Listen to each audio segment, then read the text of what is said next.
Assalamu alaikum students. How are you? I hope that you are all well. Welcome to the Educator online classes. Today's our topic is direction of induced EMF or Lenz's law and mutual induction. As we discussed in previous lectures, induced EMF and induced current. Now we derive the direction of induced EMF by the Lenz's law.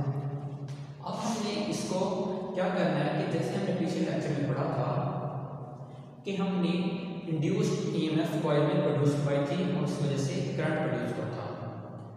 अब उसकी कोई ना कोई direction भी होगी। अब उसके direction को किसने ड्राइव किया? लेंज़ेस लॉ ने। तो लेंज़ेस लॉ हमें बताता है कि उस EMF की या उस करंट की इंड्यूस करंट की डायरेक्शन कैसे होगी और किस तरह होगी। तो लेंज़ेस ने हमें बताया था कि इंड्यूस EMF प्रोड्यूस होती है, उसकी डायरेक्शन कैसे फाइंड आउट करते हैं। तो क्या है डायरेक्शन उसकी? तो उसके लिए हमारे पास लेंज़ेस लॉ है। The direction of an induced current in a circuit is always such that it opposes the cause that produced it.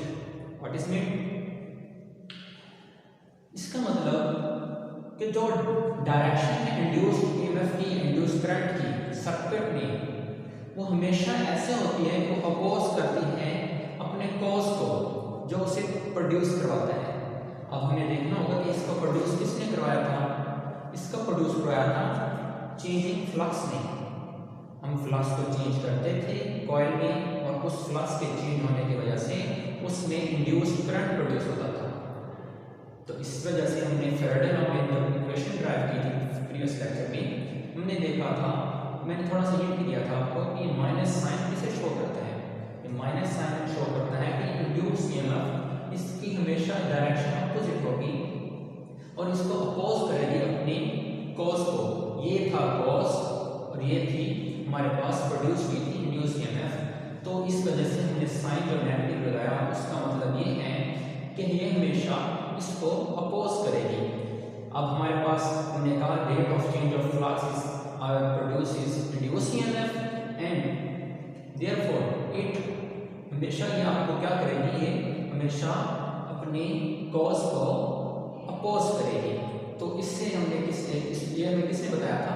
लेंज़ेस law ने बताया था कि जो हमारे पास इंड्यूस्ड EMF है वो हमेशा अपने कॉज को अपोज करती है। तो इस वजह से हमने उसकी डायरेक्शन डेफिनेशन में क्या लिखा स्टेटमेंट में, the direction of induced current in a circuit is always such that it opposes the cause that produced it. Now we discuss the Lenz law. The Lenz law is always manifestation of conservation of energy. क्या मतलब कि जो Lenz law है वो law of conservation of energy से मुमासलत रखता है। कैसे? हम देखते हैं कि फॉर एग्जांपल हमने क्या किया, एक कॉइल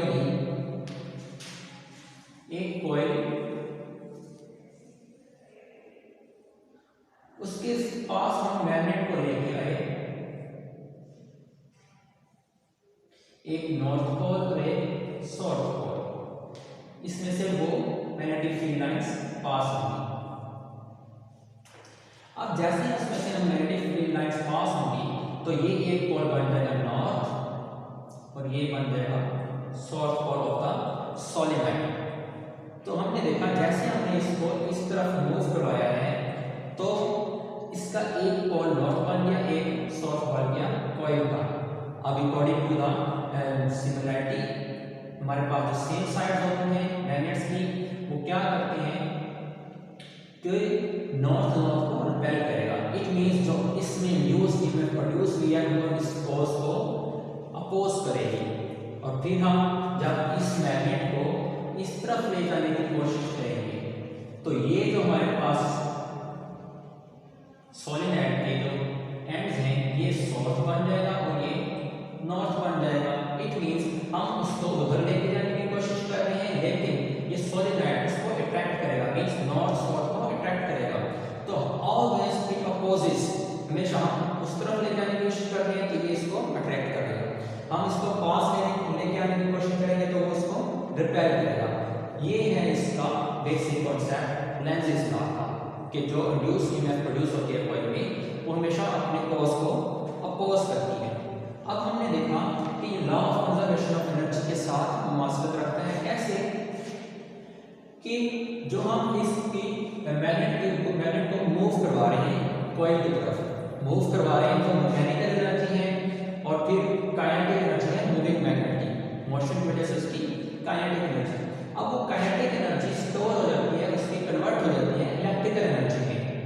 जो काइनेटिक एनर्जी है मूविंग मैग्नेट की वो इलेक्ट्रिकल एनर्जी में कन्वर्ट हो जाती है, जिसकी वजह से हम इसकी मोशन लेके आते हैं, इसको मूव करवाते हैं मैग्नेट को, और इसमें करंट प्रोड्यूस हो जाता है, मींस इलेक्ट्रिकल एनर्जी। ये एनर्जी मैकेनिकल काइनेटिक एनर्जी, और इसमें कन्वर्ट होकर इधर आकर इलेक्ट्रिकल एनर्जी में हम इसके ऊपर कोई ना कोई वर्क डन करते हैं, और वो अपीयर होता है एज इलेक्ट्रिकल एनर्जी के तौर पर अपीयर होता है। इट मींस एनर्जी एक फॉर्म से दूसरी फॉर्म में कन्वर्ट हो रही है, तो इसी वजह से हम इसको कहते हैं एनर्जी रिमेन्स कंजर्व या एनर्जी रिमेन्स कांस्टेंट। तो ये बिल्कुल law of conservation of energy से हमारे पास मुआसरा करता है। इस वजह से हमने कहा है कि law of conservation of energy के साथ इसकी मैनिफेस्टेशन है। तो ये तो हमारा टॉपिक था आज, direction of induced EMF. Next अब हम पढ़ते हैं mutual induction. Now what is mutual induction? It is also combination of two words, mutual and induction. Mutual means combined, and induction. And what is induction? Induction is a process in which action of bringing about or giving to rise something. Induction ऐसा process है जिसमें किसी चीज का इसके ऊपर action होता है और उसके नतीजे में कोई रिजल्ट में कोई न्यू चीज डेवलप होती है। अब म्यूचुअल इंडक्शन से हमें पता लग रहा है दो चीजें होगी, कंबाइंड इफेक्ट होगा किसका, किसी भी दो कॉइल्स का, जिसे हम कहते हैं म्यूचुअल इंडक्शन। तो अभी हम म्यूचुअल इंडक्शन की डेफिनेशन पढ़ते हैं। क्या है definition? The phenomena of production of induced current in one coil due to the change of current in a neighbouring coil is called mutual induction. क्या मतलब कि अगर हम किसी एक कॉइल में, जिसे हम कहते हैं प्राइमरी कॉइल या फर्स्ट कॉइल कहते हैं, तो ऐसा प्रोसेस है म्यूचुअल इंडक्शन कि जब हम किसी एक कॉइल में करंट क्या करते हैं, प्रोड्यूस करवाते हैं, चेंज करवाते हैं। Induce current in one coil due to the change of current in a neighbouring coil. Primary coil में हम क्या करते हैं, करंट को चेंज करते हैं, वेरी करते हैं बार बार, तो फिर उसमें क्या प्रोड्यूस होती है, मैग्नेटिक फील्ड। अब वो मैग्नेटिक फील्ड जो पास पड़ी हुई दूसरी कॉइल है उसमें से भी पास आउट होती है। जब उसमें से पास आउट होंगी, हम यहाँ से करंट वेरी करेंगे, तो इसमें जो मैग्नेटिक फ्लक्स है वो भी बार बार चेंज होगा। तो इसमें हमने करंट दिया प्राइमरी कॉइल को, इसमें मैग्नेटिक फील्ड प्रोड्यूस हुई, वो इसमें साथ पड़ी हुई मैग्नेटिक फील्ड जो हमारे पास कॉइल है उसमें से भी पास आउट हो रही है, तो हम बार बार करंट को वेरी करेंगे, तो वो मैग्नेटिक फ्लक्स इसमें चेंज होगा। इस मैग्नेटिक फ्लक्स के चेंज होने की वजह से इस कॉइल में इंड्यूस्ड करंट प्रोड्यूस हो जाएगा, इस कॉइल में इंड्यूस्ड करंट प्रोड्यूस हो जाएगा। अब हम देखते हैं कि वो किस तरह ये प्रोसेस मजीद प्रोसीड करते हैं। तो इसके लिए हम दो कॉइल्स लेंगे, एक को हमने नाम दे दिया प्राइमरी कॉइल, दूसरी को सेकेंडरी कॉइल। प्राइमरी कॉइल के साथ आपने हमेशा बैटरी सप्लाई देनी है, करंट प्रोड्यूस, यहाँ इस कॉइल को हमने करंट देना है। अब फॉर एग्जांपल इसके दो कॉइल लिए हमने, दो टर्मिनल्स के साथ बैटरी अटैच कर दी, पॉजिटिव टर्मिनल और ये नेगेटिव टर्मिनल, उसको स्विच के साथ हमने अटैच कर दिया। जब स्विच हमारे पास क्लोज है, ये सर्किट क्लोज हो जाएगा, करंट फ्लो होगा इस कॉइल में से, और इसमें इस डायरेक्शन में क्या प्रोड्यूस होगी, मैग्नेटिक फील्ड। अब ये हमारे पास नॉर्थ होगा, ये साउथ पोल हो जाएगा इस सोलेनॉइड का। अब इस कॉइल में जो करंट प्रोड्यूस हो रहा था और मैग्नेटिक फील्ड प्रोड्यूस हुई, अब वो मैग्नेटिक फील्ड इस कॉइल में भी पास हो रही है। अब यहाँ पर हम करंट को वेरी करते जाएंगे और इसमें जो मैग्नेटिक फ्लक्स चेंज होता जाएगा। हमें पता है rate of change of flux is produces induced EMF, और उसी की वजह से जब वो सर्किट क्लोज होता है तो करंट भी प्रोड्यूस होता है, जिसे हम इंड्यूस्ड करंट कहते हैं। जब इंड्यूस इसमें करंट प्रोड्यूस होगा तो यहाँ पर नीडल ये डिफ्लेक्शन शो होगी, तो इस वजह से हमें इसको फिर शो करना है कि डिफरेंट टाइप के हम जब वेरी करेंगे करंट को तो क्या प्रोसीजर होगा। अब यहाँ पर 4 डायग्राम्स मैंने बनाई हुई हैं, कि जब दोनों कॉइल्स आप साथ पड़ी हुई हैं उनका कोई भी इलेक्ट्रिकल कनेक्शन दरमियान में नहीं है। देख सकते हैं आप, उनका कोई इलेक्ट्रिकली कनेक्ट नहीं है। उनमें जो नेगेटिव फील्ड पास पड़ी हुई कॉइल में जब प्रोड्यूस होती है उसमें जाती हैं, उसमें भी उसका इफेक्ट होता है, तो इस वजह से उसमें इंड्यूस प्रोड्यूस होता है करंट। अब देखिए कोई इलेक्ट्रिकल कनेक्शन नहीं है, तो फिर जब हम इस कॉइल में बैटरी के साथ अप्लाई करते हैं इसमें से करंट, तो स्विच को जैसे हमने क्या किया, क्लोज किया, तो इसमें से करंट प्रोड्यूस हुआ। जैसे करंट प्रोड्यूस हुआ है तो फिर इसमें मैग्नेटिक फील्ड प्रोड्यूस हुई जो इसमें से पास हुई। तब हमने देखा जैसे हमने इसको बैटरी के स्विच को क्लोज किया तो यहाँ पर जो गैल्वेनोमीटर है ये हमारे पास डिफ्लेक्शन शो करेगा। पहले ये 0 पर होगी जब हमने इस स्विच को ऑफ किया हुआ था। जैसे क्लोज किया तो यहाँ पर गैल्वेनोमीटर की नीडल पॉजिटिव साइड पे डिफ्लेक्शन शो करेगी। तो पहले करंट जब स्विच 0 था तो इंड्यूस ईएमएफ 0।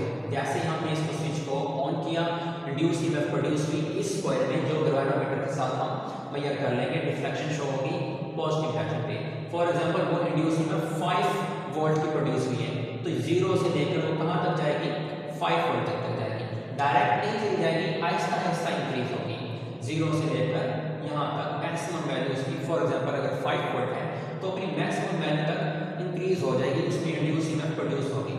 नेक्स्ट हमें पता है अब इसमें जितनी बैटरी थी उतना ही करंट फ्लो हो रहा है, करंट चेंज हो ही नहीं रहा।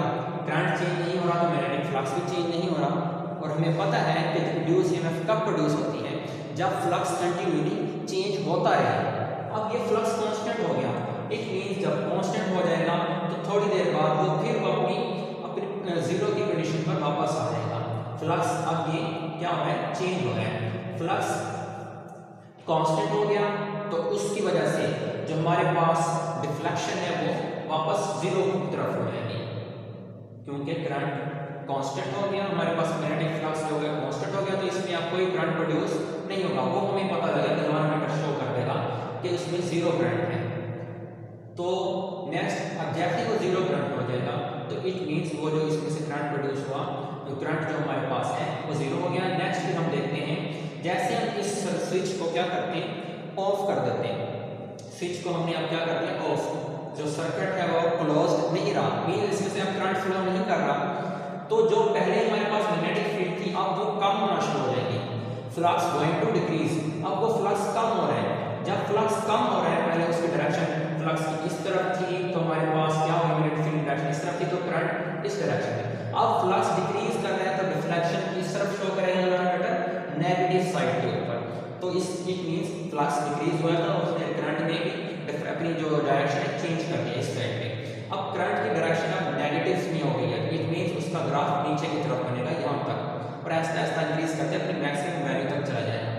नेक्स्ट हमें पता है फिर वही, क्योंकि हमने स्विच को क्लोज कर दिया, अब वो डिक्रीज हुआ। अब देखिए हमारे पास अब ये ग्राफ यहाँ तक शो हुआ, क्योंकि हमारे पास पोलैरिटी उसकी चेंज हो गई। अब क्योंकि हमारे पास ये फ्लक्स डिक्रीज होता होता इसमें बिल्कुल खत्म हो गया, क्योंकि हमारे पास स्विच क्या हो गया, मैंने उसको ऑफ कर दिया था। तो इट मींस उस जितना भी हमारे पास करंट था 0, इस वजह से वो ग्राफ दोबारा 0 तक हो जाएगा। तो डिफ्लेक्शन हमारे पास गैल्वेनोमीटर की शो होगी 0 के ऊपर शो होगी। तो ये था हमारा आज का टॉपिक बेटा, म्यूचुअल इंडक्शन एंड लेंज़ेस लॉ। तो जिसमें हमने डिस्कस किया कि एक कॉइल की वजह से हमारे पास इसमें हम करंट प्रोड्यूस करवाते हैं, तो उसमें मैग्नेटिक फ्लक्स की वजह से चेंज होने की वजह से जो नेबरिंग कॉइल होती है उसमें भी फ्लक्स चेंज होता है, तो इसमें भी फिर इंड्यूस्ड ईएमएफ प्रोड्यूस हो जाती है। तो इसके लिए हम छोटा सा प्रैक्टिकल करेंगे। उसके लिए हमारे पास क्या है, एक हमारे पास कॉइल है, एक कॉइल जैसे एक कनेक्शन के साथ हमने अटैच कर दिया बैटरी का एक टर्मिनल, दूसरे का साथ दूसरा टर्मिनल। अब इसमें हम देखते हैं कि इसमें कॉइल की चेंज होने की वजह से उसमें इंड्यूस ईएमएफ प्रोड्यूस हुई या नहीं हुई। अब जैसे हम देखते हैं इसमें देखिए कोई कनेक्शन नहीं है इलेक्ट्रिकली, ये एक कॉइल है जिसको हम करंट दे रहे हैं। अब दूसरी कॉइल जैसे हम उसके पास लेके आते हैं तो उसमें क्या प्रोड्यूस होता है, करंट। ये देखिए, या फिर इसकी इस डायरेक्शन में ले सकते हैं। तो इसका आपस में कोई कनेक्शन नहीं है। इसके लिए हमारे पास एक बोर्ड पे हम फिक्स कर दें अगर, तो उसके अगर दोनों वायर के साथ अटैच करते हैं, एक वायर के साथ अटैच टर्मिनल के साथ कॉइल की टर्मिनल के साथ पॉजिटिव और एक के साथ नेगेटिव अटैच कर दें, तो हम देखते हैं कि जैसे हम उसके पास इसको लेके जाते हैं तो उसमें इंड्यूस ईएमएफ प्रोड्यूस होती है। और उसमें ईएमएफ क्योंकि ये क्लोज सर्किट है तो उसमें हम इंड्यूस ईएमएफ